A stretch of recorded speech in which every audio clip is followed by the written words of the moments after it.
So we're here to talk about the new funding program you were accepted into, the Red and Blue program from the Democratic Campaign Congressional Committee. So in general, how do you feel that this new funding is going to help you?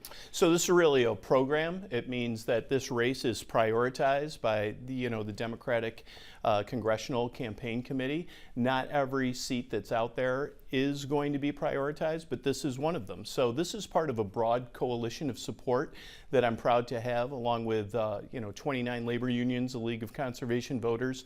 They have prioritized this race because they see this as a seat that can flip from Democratic to, from Republican to Democratic. So they see me as the candidate that can do that. Not every race is going to be prioritized, and this is one of them, so I'm proud to have that support.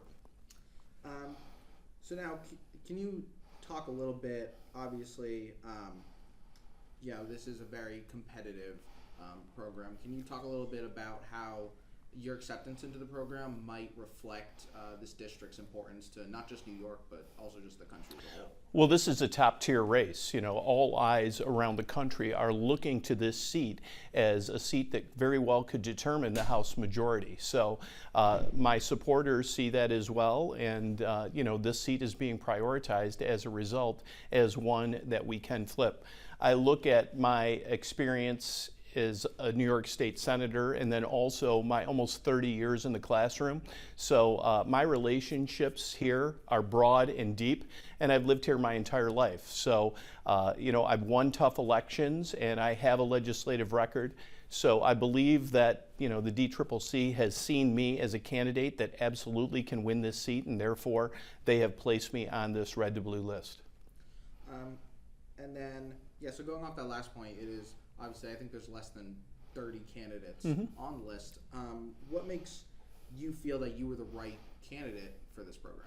Well, I have a proven legislative record. I have a proven electoral record, and I have broad-based support already. So I've got support from the New York State Troopers Association. I've got support from the League of Conservation Voters, several other labor unions, and as a result, I think winning tough elections, being the only Democratic senator out of 42 Democratic senators in the Senate that has more registered Republicans in their district, being able to win an election like that, I think shows to a lot of people that I'm really a good reflection of the area.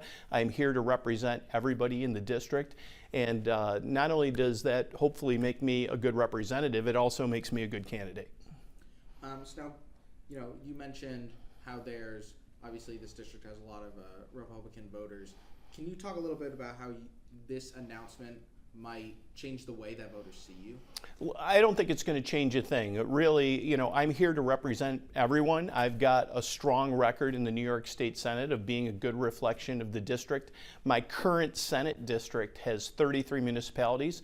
29 of them are run by Republicans, and I work very well with those leaders. I think we have a long history here in Central New York and in the Mohawk Valley of having good representatives who deliver for the district and who work with everyone, who work in a bipartisan way. And for the elected officials that have been around for a while, they've done exactly that because that's just who we are. We really do expect a lot from our elected officials, and we're a down the middle district. We're a swing district, we're a purple district, you can call it whatever you want.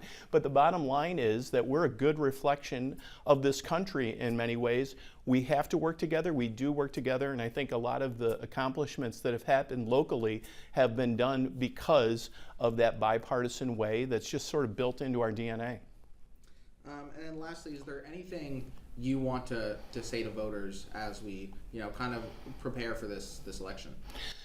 I would say that this is the most critical election of our lifetime in many ways, and I left the friendly confines of the classroom, a job that I loved, because I looked at the political dynamic and said, we can do better, we have to do better.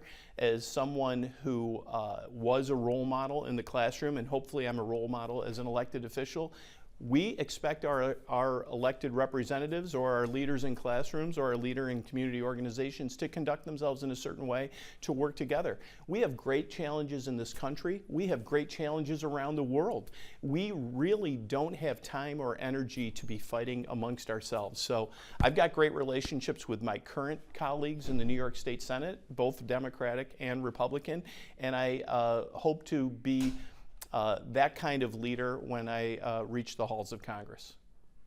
All right. Do you have any? Nope. All right. Thank you so much. Thank you so much. I appreciate your questions and for accommodating our schedule.